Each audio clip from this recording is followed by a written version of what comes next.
I think I've found out what I've been doing for the last 15 years, and it's not coaching. I realized strongly that I've been helping people adopt to something new. So this came to me, this is a realization. We decided to homeschool my daughter, and when we decided we were in the month of March. So they had March, April, May, June. Mid-March to June wasn't the full season. We get to the full season where I'm going to be homeschooling her from September to June. And we get a curriculum.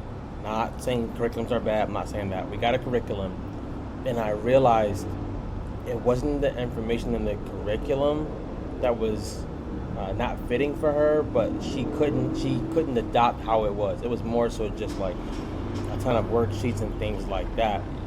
So at first I was getting frustrated because every day I kept thinking we spent the money on the curriculum. I kept thinking this is gonna help you grow, just do it, get it over with. And one day I started realizing that this is not how she learns. This is not how she adopts new information. So I said, hey, you know what? On Thursdays we're gonna do no curriculum. We're gonna come up with concepts that make sense for her age and life skills. So I'm like, I'll give Thursday a try. And it was hard because I kept thinking, if I don't stick to this curriculum, I'm going to be a bad parent, I'm going to be a bad homeschool teacher, she's not going to learn, she's not going to thrive.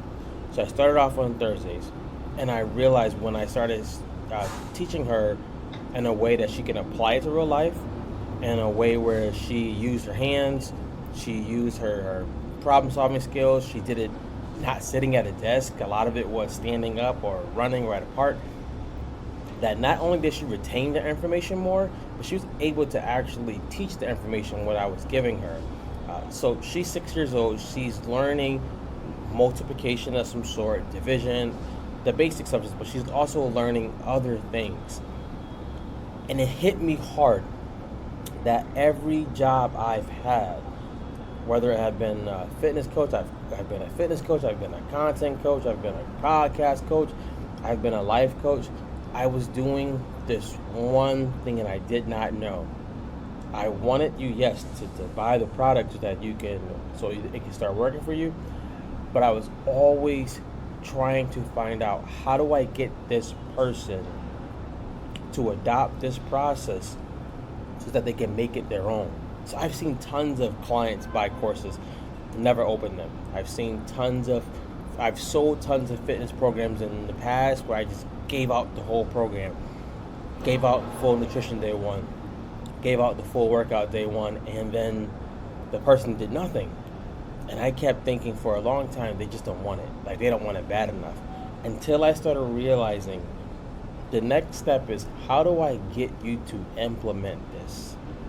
And I started realizing why I became so obsessed with someone's identity first, how they see themselves, and then second, what pattern is holding them back, and then third, how do we get those two things to merge and work together so that they consistently keep getting the result. And I've seen this tons of times when I work with businesses, or when I've worked with a business, or when I look at businesses.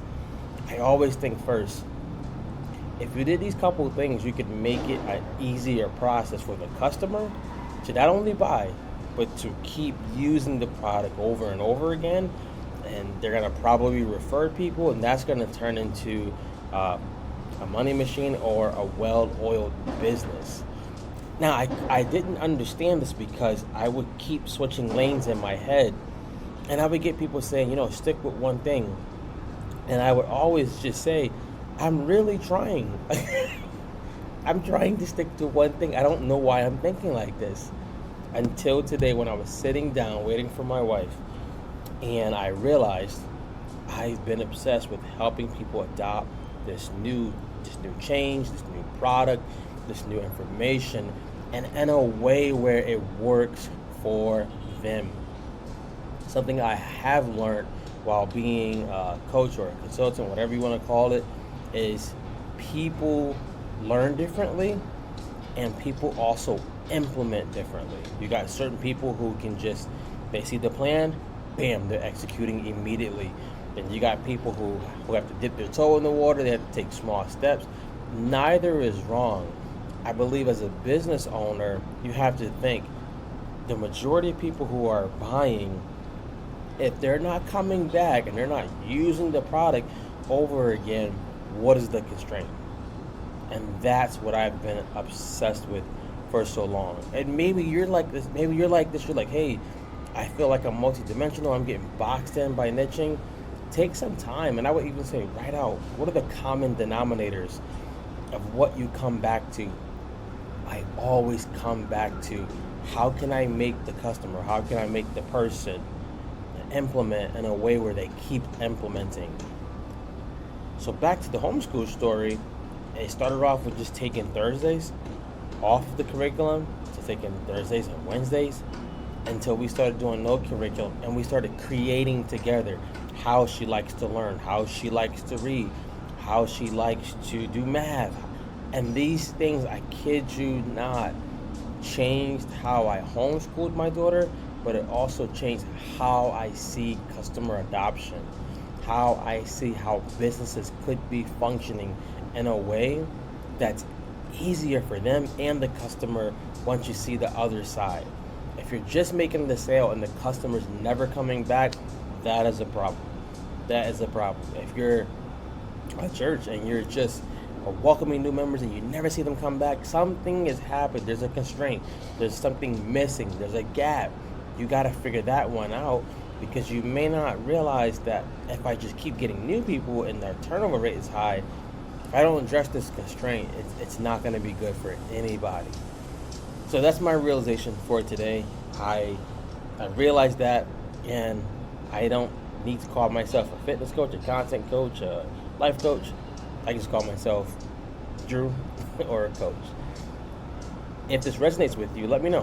What part of it resonates with you? And you're totally like, Drew, you're up my alley, man. Like, I realize when I sit down and when I really think these couple things are the common denominators, that might be something worth thinking about. That might be something worth chasing, or it might be something that you knew was like in the background, but you're sometimes scared to just acknowledge, maybe I have to pivot, maybe I have to switch directions. And I've learned that if you got to pivot, you got to switch directions, do it. Because if you just keep thinking that it's gonna get better, the longer time goes on, it's probably not. Be good, be great.